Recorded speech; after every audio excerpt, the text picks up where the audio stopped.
The biggest thing that has helped me in business is I actually was formerly trained as a teacher.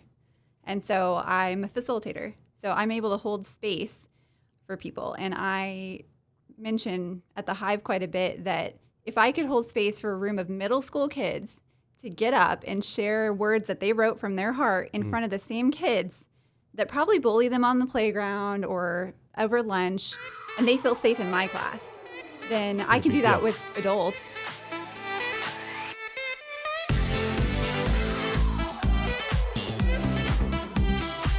So everyone, welcome to this episode of Prairiepreneurs. We've got Andrea with us today, Andrea Hattan, and we're excited to talk about her business, The Hive, and her life and her journey as well. But before we dive into that, what's your opinion on a Prairiepreneur podcast? I like it. I say I focus on solopreneurs, so I kind of like that, cutting into other words sometimes. Solopreneur. That was what one of my branding guys said. He's like, you need to go citypreneur, solopreneur. He keeps telling me I don't even preneur like is the buzzword. Oh, is it? I don't even. Maybe. I don't know. I don't know. I don't even like any of it. I don't. This is one question I think we should start asking everybody, because as we've been doing this, it's bugged me more and more. Do you remember the word entrepreneur as a kid? My parents and grandparents owned businesses. I'm actually a fifth generation entrepreneur. Okay. But they always said they're small business owners. Right. Yeah. Small So it's business like, when owners. did the word entrepreneur I don't know, but really I gain know- steam? I know why. I know when. You do? Yeah. Okay. We're in the creator economy. And so people that are solopreneurs don't think of themselves as small business owners, because small business owner Have employees. they have employees and Is that typically a limit? brick and mortar. Okay. Oh. So I think that when you're more of an online entrepreneur or a service provider that doesn't have to have a brick and mortar, they had a different word for that, maybe. Because I'm wanting to say it's probably been 5 A years. decade. Well, or yeah, less. yeah, absolutely. I was going to say 5 years, but I really think maybe 8 or 9 years ago is when I really started hearing entrepreneur, and I'm like, that's a great word. Why is that all of a sudden Where'd it something come that I from? can't stop hearing? All right, we're going to find that out. Okay. So you're going to have to keep The watching history of these the word episodes. We're entrepreneur. going to find out the history of the word entrepreneur. I like that question. Even though we run a podcast interviewing entrepreneurs, you would think we should know this, but evidently not. It's a very deep thought on By Jack Handy. on Leslie's part. Do you here. remember So, that from Saturday Night Live? You know, it's so yeah.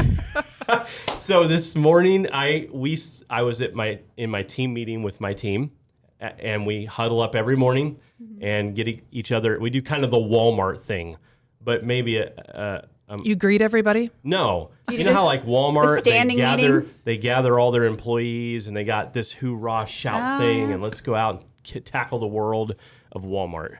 They do that. Okay. You know that? No, Didn't I know Unless didn't they know quit. No, they do. Like the managers rally up all the Andrea, is that how you start your all morning? of the people. internally. Internally, maybe. As a solopreneur, do you So- have your I team round meeting? up my team of all my High five myself. the movie with all the characters in her brain, Inside Out. I think Oh, yeah. that's the I name get of all it, my yeah. characters together and we're like, okay, team, All your we got this. personalities. You have an internal team huddle. That's so funny. It's probably a good idea, actually. Probably healthy. But we have a team huddle every morning. And this morning, and we always start all of our team huddles off with gratitude. So we go around the room and we talk about what we're grateful for. And most days, everyone just throws something out that's typically like a modern convenience of some kind. I'm thankful for Mountain Dew or Red Vans shoes, which I'm wearing here this morning. That was my gratitude yesterday. I was thankful Red for Van shoes. cool shoes. Can you imagine living in a country where your concern for the day is cool shoes? Yes, it's definitely Not a first every world problem. country That's Right. true. gets that. That's true. So this morning, everyone kind of went around the room, and I just happened to listen to a news report this morning that was not very good news about these wars going on in the Middle East. So my gratitude for the morning was I'm very thankful that we live in the level of peace and security we do in our nation. And everyone got quiet for the rest of the whole call. And I'm like, and so at the end of the team call, I'm like, did I say You did something? that. Did I say something wrong? Like, was that a bad idea? I was and everyone was like, no, it was just a It's just very somber. deep, sombering, sad thought. And so one of my team members Matt threw out SNL. He goes, it reminds me of SNL. He goes, did you ever watch the skit Deep Thoughts? And I watched Saturday Night Live, but I don't remember picking up on that skit too often. But it's funny that you're bringing that up this morning because that's how my morning started. I'm like, okay, and he's like, I don't even know if I'm describing that the right way. And I said, I think you're saying that we were all splashing around in a kiddie pool having fun with gratitude, and I took us all to the Titanic. Oh, yeah. In 2 seconds. And everyone's masks probably pressurized, to an intense level. Anyhow, sorry. Oh. Don't ask me why we got onto that. But what are you thankful for, Andrea? Oh, I am grateful to be living in the neighborhood that I grew up in. It's really funny. I recently moved back. My parents are still across the neighborhood, and I kind of always dreamed about having my daughter and our kids in a neighborhood that has all these things. And I would describe this neighborhood I grew up in. And in my mind, it was like, it had to be somewhere else. And then one day it kind of occurred to me, I was like, I grew up in that neighborhood. Like, why don't I just move back to the neighborhood I grew up in? No kidding. I thought about developing this neighborhood. Like, I was like, I could buy some land and do yada, yada. And then one day it just clicked. Isn't that funny how sometimes it just takes that's kind of what happened with the Orpheum. So where the Hive is, I rented that originally from January 2018 until January 2020. I was renting, and it had been in foreclosure, for sale, essentially, for most of that time. And I just was like, no, I can't own a commercial space. That's out of reach. That's a really big deal. And oh gosh, it'd be so expensive because it's a condo and there's dues, kind of like an HOA. Mm-hmm. And one day I kind of just sat down and did the math, and I realized I was already paying the owner's bills, right? I was the one paying them with my rent. And not only that, but I would get 2 additional spaces that would be revenue generating. And suddenly it was one of those things that just clicked. I was like, why am I not doing this? So I bought it, and that was one of my best decisions I've ever made. It was like a rent versus buy move. Yeah, but I mean, something about it. You're renting a house, and one day you wake up and go, my landlord is rich. I should be rich. Well, yeah, you're paying somebody's mortgage. It's either yours or theirs. Yeah. Well, I mean, I understood that from a house perspective, but something about a commercial space just felt so out of reach to me. Feels daunting. That you wouldn't even go down the path of looking into it, because you're like, oh gosh, that has to be crazy amount of money. Yeah. And it was really not that bad. It was more achievable than you thought. Mm-hmm. And now you've achieved it. Yeah. So you are living in a neighborhood that you envisioned. Yeah, I manifested my house. She threw it out there, Leslie. I did. Her parents manifested the neighborhood. That's true. My parents. And her. Yeah. The whole thing. Yes, that's true. Yeah. No, they manifested it. Well, my dad's a pilot, and the neighborhood has a runway. So it's a grass runway strip. And so they did manifest that, I think. Is this on the west side of Wichita? It's on the west side, yeah. In Goddard? Outside of Goddard. No kidding. Yeah. Wow. Okay, so I have a client that I'm working with right now, and she is relocating here for Cargill. Okay. And it's hysterical to me to have these people that have never lived in Wichita that understand our east side versus west side thing. Because I asked her, I said... She probably got on Reddit or something. It's so funny because I said, have you talked to anybody about things that, one side of town that you want to live on, or a neighborhood, other people that, like, I just sold one of her colleagues that's transitioning here a house, and she's like, he picked west. But he said that there's definitely a difference. Like a and duel. the west side is called Squinters. And I was like, oh, yes, you're always driving into the sun. True? Oh, yeah. You drive into the sunrise, and then you drive into the sunset. On the west side. But you know what? You could call it, hey, west. That's a glass half full, half empty situation, because you could call it Squinters, which has a negative connotation, or you could say, I get to watch every sunset and every sunrise. There you go. See, are you a glass half empty or a glass half full person? I think I try to look on the positive side of things, but I'm also okay with feeling your feelings, because I think that's the only way you can get through things. You do have to feel it, and you can't shortcut it. But I think it's okay to feel it without continuing to talk about how bad it is and make it worse. So what you're saying is you think it's okay to identify something that really sucks and then say, this is the best opportunity I've ever had at the same time. Maybe not in the same moment. Like you might say like, okay, you have to understand contrast, right? Like there's got to be the dark to the light. And so you don't really see like how light the light is until you see the dark next to it, right? That's true. And so I think there is no you have to know dark. what you don't want to know what you do want. And sometimes that is the best way to figure out what you want. So a lot of times I encounter a lot of women who are leaving the 9 to 5, like they want to leave their corporate job. It had to get bad enough that they didn't want to do that anymore. Something different. Yeah, in order for them to visualize what else would I want if I don't want this. The yuck what do had I to want? Suck enough. Yeah. Mm-hmm. That's a good point. Okay, a couple questions to wrap up. First and foremost, how do you see Wichita and how it's evolved from when you were a kid Great to question. now? So I'm a boomerang. So I left and came back. I was gone almost 10 years. And a squinter. She's Yeah. a boomerang squinter. And I went back to it willingly. Yeah, so when I left Wichita, I actually wrote to the Wichita Eagle when I was 16, 17, 18, somewhere around there. They had an article about the Great Wichita Brain Drain. And it was how all the best and brightest are leaving Wichita. And they were like trying to philosophize over why. And I said, I'll tell you why. It's because when I try to look for something to do in Wichita, there's nothing for people to do from the age of 16 to 20. If you want to go see a band, it's at a bar back then. Correct. Okay. And so there was literally nothing to do from 16 to 20. And guess who's making their decision about whether or not to stay in Wichita? That age demographic. They're like, should I go to college somewhere else or should I leave after college? And so I was like, I'm out of here as soon as I graduate, and went to an out-of-state school and was, like I said, gone for a while. I lived in Austin, got, some vibes from there and like learned different things. Went to some concerts, probably. Yeah, some concerts. Yeah. And then I had a friend. We were wanting to move back home because I had my daughter, and it was just harder to be away from grandparents, right? And so we wanted to move back home, and my friend that lived here still said, Wichita's cool now. And I was like, whatever. I don't believe you. And she's like, no, really. And these were the 3 things she said that made me believe her.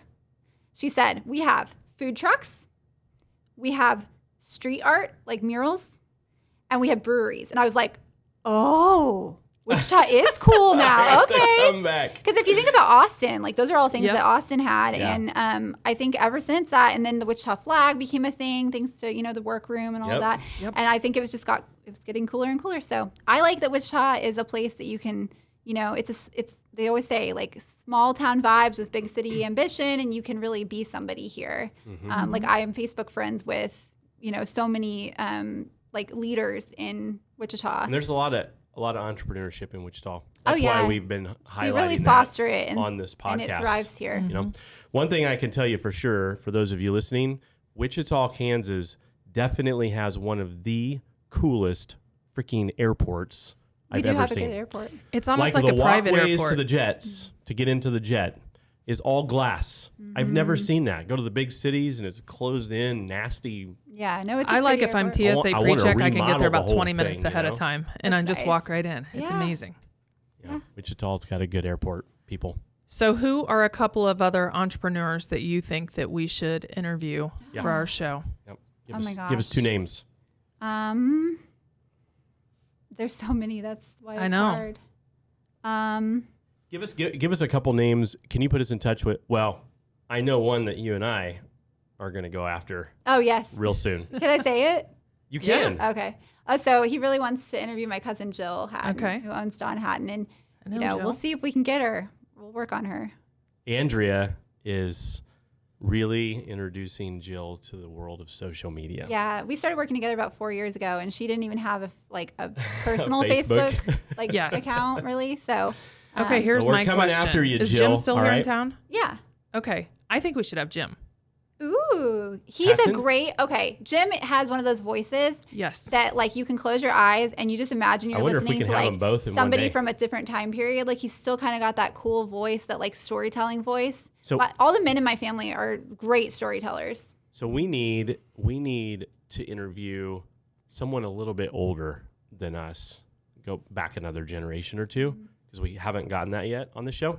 And then we need maybe 1 or 2 more, which Jill and Jim would be perfect, entrepreneurs that are have bigger companies. They would be fun to have on together. A much more success. I wonder how So that I would worked for downfall. Jim, and I can think of one of the days he was like, okay, we're going to take this car and we're going to drop it off at this one investment banker's shop, and he's going to drive it around and see if he wants to buy it. He's like, so you drive the Suburban down there, I'll follow you in the Corvette. I'm like, okay, fine. So I get back in the Corvette, and then he's like, all right, drop me off at the Y and I'll find my way back. So I got to drive the Vet from the downtown Y back to Don Hattan, back up on North Broadway when it was 100 years ago. And I was like, this is amazing. But he was a lot of fun to work for. Yeah. They would actually be perfect, because that would get both an older generation entrepreneur and a business that's a lot more established and well known in the That Wichita would be market. fun. Who else? Give me like I have 600 women that have been members, so you're really putting me on the spot to Yes, we are. So like Give us someone whose business has gone from small business to a well-established brand, really gaining a lot of at a whole nother level. What about Heather from Grow? Okay. I don't know that. It's across from Shift. Grow? Dude, the plant shop with the drinks in They have Fidelity's selfie parking spots. lot. It's so cool. You It's gotta bring just her on. north of Shift. So she grew from I like know where that's at now. the garage. They have at Christmas time. Do they have like a Photoshop thing where you can go in through there? Nope. I don't Never know. mind. Grow. I don't know. It's a cool space. Okay. And she's grown a lot because she had just the plant shop in the garage next to the workroom, and then she envisioned this like plant bar. So it's called Botanic at Grow, and so she's had to really bring on a lot of employees. She had to do a lot of renovation to the space, and she's always had a lot of business. What's the challenges service to go again? through. What service? So they sell it's a plant shop, but they also make really fancy, cool drinks. Like alcoholic drinks it's and like a non-alcoholic bar drinks. plant But they shop. also have like coffee shop stuff. That's how you get new business ideas. You mix things. Yeah. Kind of like mortgage and punk. Yeah. They don't go together. Yeah. They do now. I promise you. Look at my shoes. So yeah. Okay. I love That's it. cool. Okay. I haven't been in there yet. Those so are your that'll two be good to- recommendations. Yeah. I mean, there's so many more, but it's hard to pick. It's honestly the problem. Yeah. There's a lot of good. Well, this will keep us busy on Fridays for a good while. Yeah, Yep. there you go. That's what we need. So Well, thank you guys. Thanks Yeah. for being on the show Yeah. with us. Absolutely. yeah, I hope you had It's fun. We're going to break it up, give you some social media content, Love it. and then put it into a short YouTube video so that people can actually watch an Sounds good. episode, Thing. get insight from With it. the highlights. You're going to learn about Backstreet Boys with Andrea, NSYNC, and what else? Squinters. That's what he remembers. Meet Andrea Hattan, everyone, from the Hive. Any last minute? Where is the Hive located? info? How do they get a hold of you? Information about the Yeah, Hive. so that you wanna it's throw out there. in the first floor of the Orpheum off Broadway and First.